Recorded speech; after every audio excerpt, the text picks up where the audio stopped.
Is struggling a habit for you, or could it be a pattern? Well, what's the difference? First, we want to look at how do we learn? We learn through what's known as spaced repetition, where we go over something again and again and again.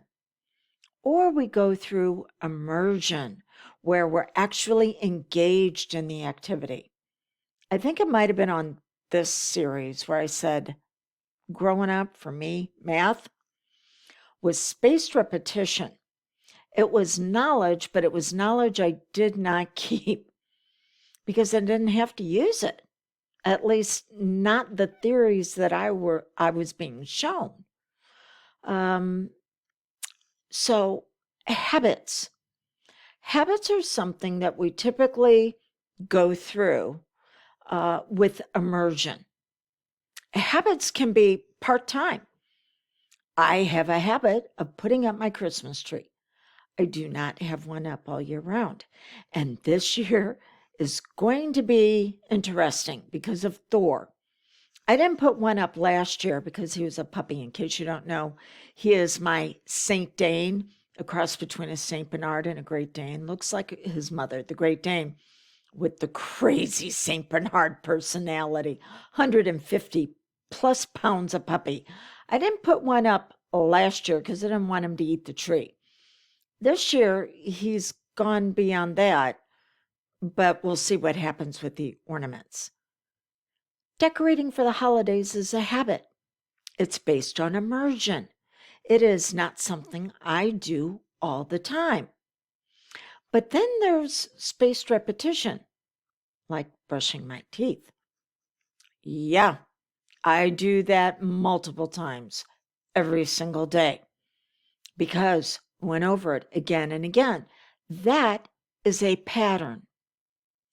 What happens if we combine immersion with spaced repetition? Now we have what's known as an identity. This is an aspect of your personality that developed not from what was happening at the time, but what was happening that had the intensity of emotion. I don't know about you, but driving, oh yeah, sunroof open, jams blaring. That was something that I went through whenever I got my car, my very first car, although it didn't have a sunroof. I was lucky if it would even run. But it was spaced repetition combined with immersion that had the intensity of an emotion that can still come back when I get behind the wheel. And what's interesting is whenever you unlock a level of your identity, you unlock everything that's at that level, congruent with the identity. So I got my first car as a means to get back and forth to school because I had been suspended from the bus. Yeah, we won't go into that. Always a little bit of a rebel, but rebels always want to move away from something that is completely different than moving into freedom. But think teenagers, you get it. So whenever I drove myself back and forth to school, excellent. But then it unlocked other things at that level.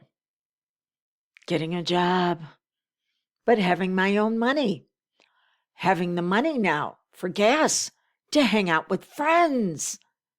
So when you have an identity that has a particular focus, it has feelings, and then actions, well, that will determine, do you approach goals or do you avoid pain? And that's where we can have a challenge with getting goals, having the type of life that we want to create. Now, maybe you just have a habit of hurt in one area of your life, and it's been put in a compartment. That's excellent. then what's in that compartment is going to be easier to deal with. But if you have a pattern that has spread out to other areas, this is where you're going to need the assistance of someone who has power above. There are 4 aspects to learned helplessness, and it is learned.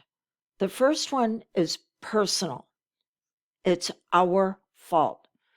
I cannot tell you how many times I have worked with a client who said, my relationship is awful, whether it is with the significant other or it's not going well with friends and it's a challenge at work.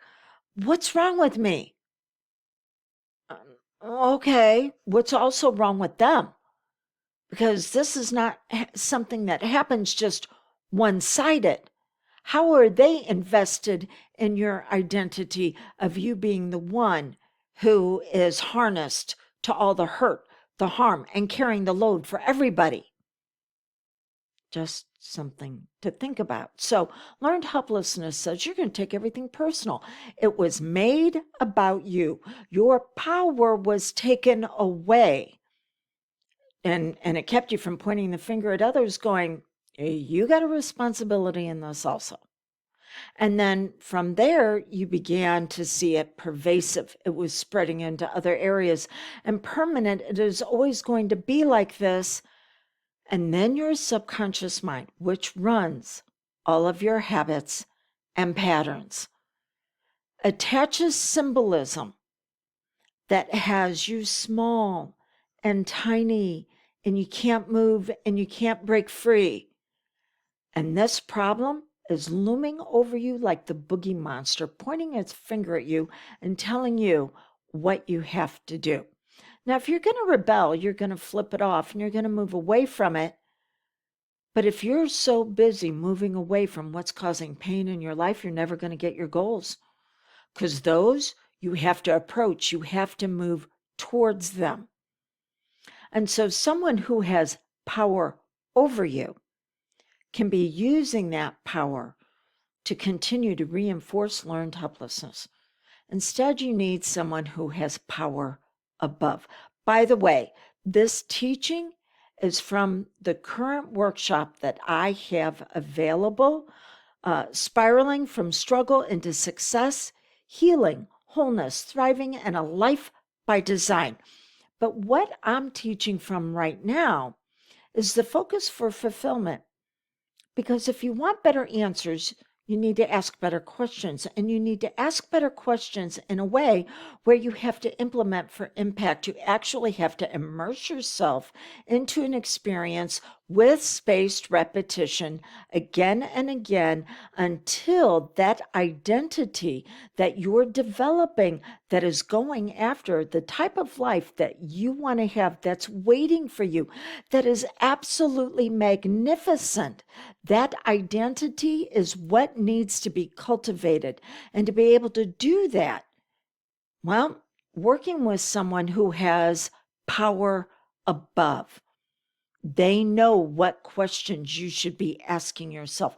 So whether it's me or someone else that you're working with, a mentor, a guide, a therapist, I don't want to hear you repeating the same old story. You're sick of it. Well, it's not going to be too long, and I'm going to be sick of it too. Because all we're doing is reinforcing the identity attached to that story. So let's begin to tell a story where you are the main character instead of being put over to the side as the supporting cast. You're the main character. And it's going to take implementation for impact. It's going to take immersion. It is going to take spaced repetition. You are going to fail. But then you're going to be able to co-regulate with someone. This is the reason why I offer a group coaching live once a month. And if you can't make it, you can send in your questions. You can co-regulate with me to where I go, okay, yeah, I see where this can be a challenge. And this is also what I see as your next step to take that challenge and turn it into a stepping stone for your success. But you want to be able to engage the subconscious. This is why hypnosis is so beautiful and being able to bring about rapid results because it tells a story. But it tells a story of you. And, oh, what treasures are waiting to be discovered, what destiny is calling you forward. And if anything from your past, in your present, or ever to arrive in your future should try to hold you back, that will simply reinforce your ability for achievement. This is a cycle of progress that can and will work for you.